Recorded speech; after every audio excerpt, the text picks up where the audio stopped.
बिस्मिल्लाहिर्रहमानिर्रहीम। अस्सलाम वालेकुम नाजरीन, उम्मीद है सब खैरियत से होंगे। मेरी दुआ है कि अल्लाह सबको अपने हिफ्ज़ व अमान में रखे ताकि आप ऐसे ही मज़े मज़े के पकवान पकाते और खाते रहें।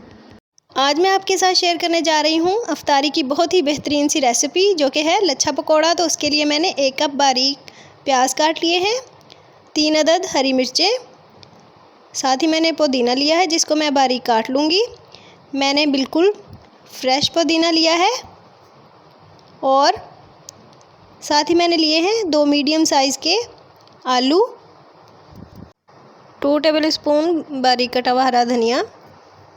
उसके साथ मैंने लिया है 1 टेबलस्पून लेमन जूस, 1.5 टेबलस्पून लहसुन अदरक का पेस्ट, 1 टेबलस्पून अनारदाना जिसको ग्राइंड कर लिया था, ज़ीरा 1 टेबलस्पून, 1 टेबलस्पून कसूरी मेथी और साथ ही मैंने लिया है धनिया 1.5 टेबलस्पून, 1 टेबलस्पून सॉल्ट, 1 टीस्पून मैंने ली है कलौंजी जो कि हेल्थ के लिए बेहतरीन है, इसलिए मैं ये भी ऐड कर रही हूँ। और साथ ही मैंने लिया है 1 टीस्पून चाट मसाला, 1 टीस्पून हल्दी and 1 tablespoon red chilli powder. ये सारी चीज़ें हम ऐड करेंगे। आलूओं को मैंने ग्रेट कर लिया है और इनको हम पानी में डाल के वॉश कर लेंगे। यहाँ पे हम ग्रेट किए हुए आलूओं को वॉश कर लेंगे। ये स्टेप बहुत ज़रूरी है। अगर हम आलू वॉश नहीं करेंगे तो बेसन के अंदर बाद में ये पानी छोड़ देंगे और पकौड़े हमारे क्रिस्पी नहीं बनेंगे। इसलिए यहाँ पे अच्छी तरह वॉश करने के बाद इनमें से ऐसे पानी हम निचोड़ लेंगे। तो गौर से देखिएगा और सारे स्टेप्स को फॉलो कीजिएगा, तो इंशाल्लाह पकौड़े बहुत ही क्रिस्पी और मज़ेदार बनेंगे। आलू हमने वॉश कर लिए हैं, तो अगला प्रोसेस शुरू करते हैं। मैंने एक बाउल ले लिया है, उसमें मैंने आलू शामिल कर दिए और साथ ही हम शामिल करेंगे बारीक कटा हुआ प्याज। और प्याज शामिल करने के बाद अगली चीज़ हम शामिल करेंगे और वो है लहसुन अदरक का पेस्ट। और यहाँ पे नए नाजरीन से गुजारिश है कि प्लीज़ मेरे चैनल को सब्सक्राइब करें और साथ लगे हुए बेल आइकन को प्रेस करें ताकि नई वीडियोज़ के नोटिफिकेशंस आपको मिलते रहें और मुझे हौसला। तो अब हम शामिल कर रहे हैं बारीक कटी हुई हरी मिर्चें और साथ ही शामिल करेंगे हरा धनिया और इसके बाद हम शामिल करेंगे पुदीना। पुदीने से पकौड़ों के अंदर बहुत ही अच्छा फ्लेवर आता है, इसलिए अगर आपको फ्रेश पुदीना मिले तो पकौड़ों के अंदर ज़रूर ऐड किया करें। ये बहुत हेल्दी भी होता है। और अब मैंने मसाले शामिल कर दिए हैं। तो मसालों के अंदर कसूरी मेथी जो है वो बहुत ही अच्छी खुशबू लेके आती है और कलौंजी जैसा कि आपको पता है हेल्थ के लिए बहुत ही बेहतरीन है। और यहाँ पे हम अनारदाने को मसल के शामिल कर देंगे ताकि वो सारे मसाले के अंदर अच्छी तरह मिक्स हो जाए। अब हम इसमें शामिल कर रहे हैं लेमन जूस। तो सारे मसाले हमने शामिल कर दिए हैं, तो इनको हम अच्छी तरह पहले मिक्स कर लेंगे और उसके बाद हम करेंगे नेक्स्ट स्टेप। यहाँ पे आपको मैं बहुत ही मुफीद सी टिप दूँगी।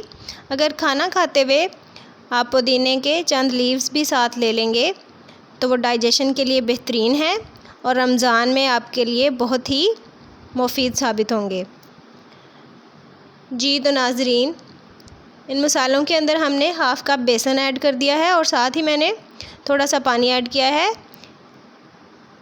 इनको अच्छी तरह मिक्स कर लेंगे। पानी को हमने ज़रूरत के मुताबिक ऐड करना है।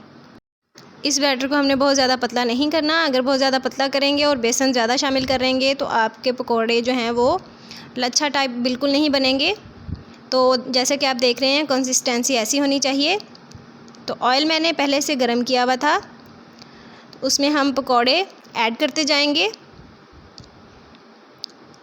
फ्लेम को आपने मीडियम रखना है।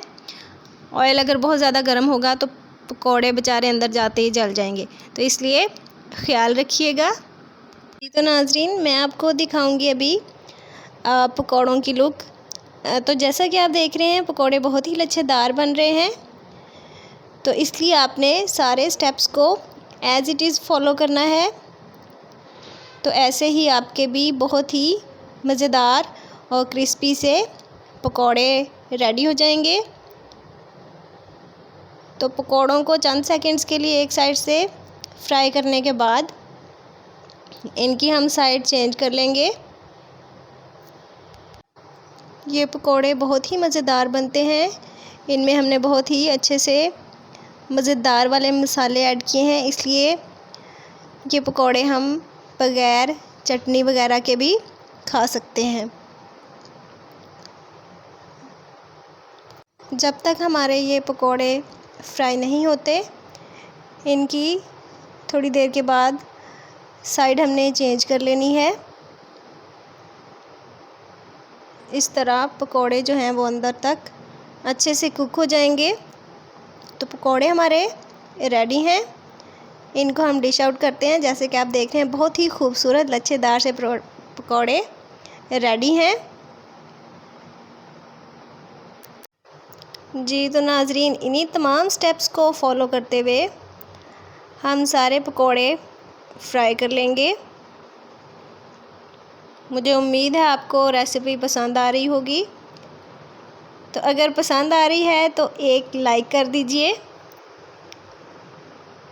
और तो पकौड़े रेडी होने के बाद फ़ाइनल लुक देखना ना भूलिएगा।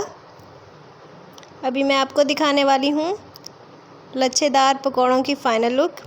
मुझे उम्मीद है आपको रेसिपी बहुत पसंद आई होगी, क्योंकि ये पकौड़े देखने में भी बहुत ही खूबसूरत लगते हैं। ज़रूर ट्राई कीजिएगा और कमेंट सेक्शन में बताइएगा कि कैसी बनी। मुझे दीजिए इजाज़त। अल्लाह हाफिज़।